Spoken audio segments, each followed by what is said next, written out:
Well, hello again, YouTubers. File91e here, back for another week of my Disney news and reviews. So let's just get right to it, shall we? Typhoon Lagoon will be closed for refurbishment from October 26th to March 21st. So when you go down there, it's during the winter months, be prepared for that to be closed. The Fast Pass for certain theater rides or attractions will be discontinued for the duration of 2009. Those include Honey, I Shrunk the Audience, the Mickey's PhilharMagic, and the Muppet Vision, amongst others. I don't really know why. Probably just because it's not needed, because they're large theater shows and they move people rather efficiently. So, an update from a while back when I mentioned that the Earth, the globe, for the Illumination show was getting refurbished. It's back and it's better than ever. New LED lights, and it's really bright now so that everybody can see what it's actually projecting from, far away. So, that's good. That's back. And the Universe of Energy is going to get new metal plating on the outside to give it some sort of a facelift. The Universe of Energy houses Ellen's Energy Adventure with Bill Nye the Science Guy. It's that mirror building, so if you're going down to Epcot, and just be prepared for that to be refurbished. I'm not sure if the ride's going to be closed down or not. I doubt it. They're just going to put new metal plates up. So that's it for news this week. Let's get right to the reviews, shall we? Let's do it. Got my Disney book, news and reviews. The best book for going to Disney World, the unofficial guide to Walt Disney World. If you haven't picked it up already, get it. It's just a great book. You can get it from Amazon, anywhere else. Great book to have. Now, if you haven't been with me for the past couple videos, or you're just watching this one, let me explain my rating system. I do a star system out of 5. 5 out of 5, you have to go. 4 out of 5, you really should see it, but if you miss it, that's okay. 3 stars. It's either or. 2 stars. Go only if you're standing next to it and there's no line. 1, you can avoid it. You should avoid it. Go on it if you want, but I'm telling you not to. So that's what the rating system is, and so whenever you see it, now you know what each means. Alright, the Boneyard in Dinoland, USA at the Animal Kingdom. Again, another Animal Kingdom one. A lot of you know my position on the Animal Kingdom. It has some good rides, don't get me wrong, but it's not one of my favorites. But the Boneyard in this is actually quite interesting. What they say the Boneyard is an elaborate playground.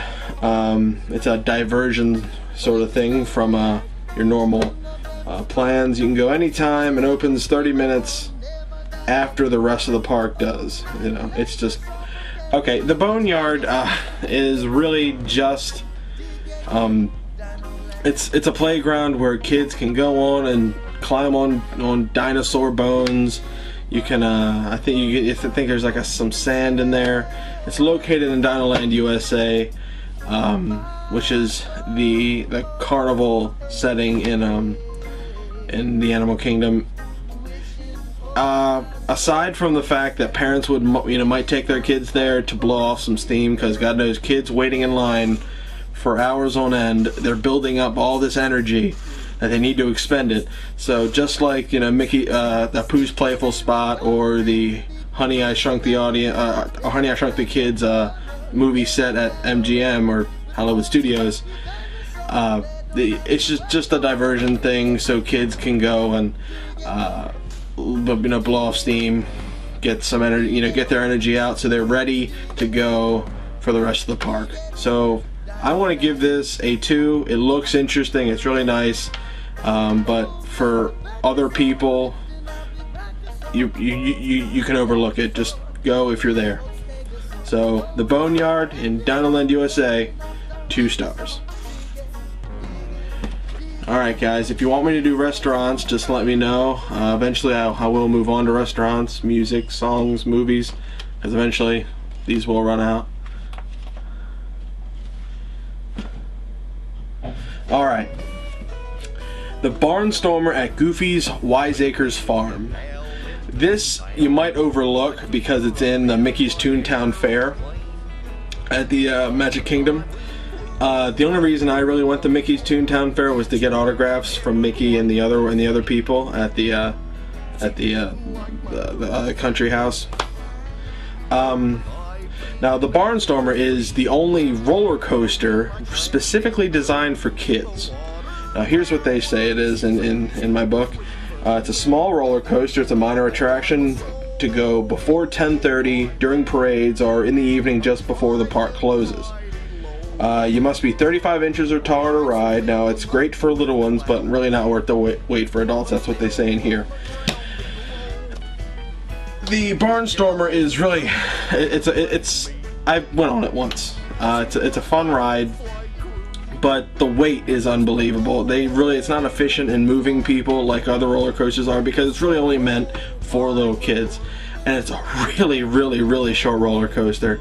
There is no extreme ups and downs, you know, like Big Thunder Mountain or Space Mountain or Expedition Everest. It's just a small, decent little roller coaster for kids. The waiting is long, but kids will love it just because it's their, you know, if your child has never gotten on a roller coaster but wants to, is interested in it, take them to this one.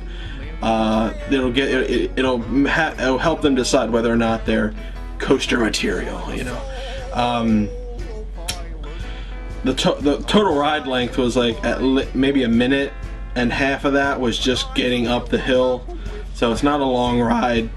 I want to give it 2 stars just because it's mainly designed for kids, not everybody else. But you can get on it. Get on it if there isn't a line, or if you're right there. Or if your child wants to, you know. For kids, I'll give it a 4. But for just overall, I'll give it a 2, just because it doesn't appeal to everybody. Not like Pirates of the Caribbean appeals to everybody. Everybody can get on it and have a good one. But the Goofy's Barnstormer Barnstormer at the Wiseacre Farm, I give it 2 stars. Well, that's it. Thanks for tuning in this week. 2 stars this week. It was you know, for all the people that say I do only 5 stars, you know, totally random. You know, that's proof. Sorry I didn't have a whole bunch of footage. I never thought I'd be doing a review and need footage on the Barnstormer or the Boneyard. They're not something I hit every time I go to Disney World, namely because they're not built for me. So I hope you enjoyed the pictures. They're the best I could find. Stay tuned next week. I'm sure we'll get better. You know, if you have any comments, please post some comments. Subscribe to me. You know, I know that sounds cheesy and YouTubey, but you know, hey, it boosts my ego, or it makes me feel like I'm wanted. But so I hope you got some information out of it. I'll be back next week for some more news and reviews. Remember, go to allears.net for some good reviews. You can go to touringplans.com, which is their website for the unofficial guide, or just buy this thing. It's great. And remember, I do this only because I love Disney so much. I'm not making any money off of this. So if anybody from Disney's watching and wants to sue me, please don't. I just do this because I love to do it. You know, because I love Disney so much. So thank you very much for listening, watching, whatever. I'll see you next week.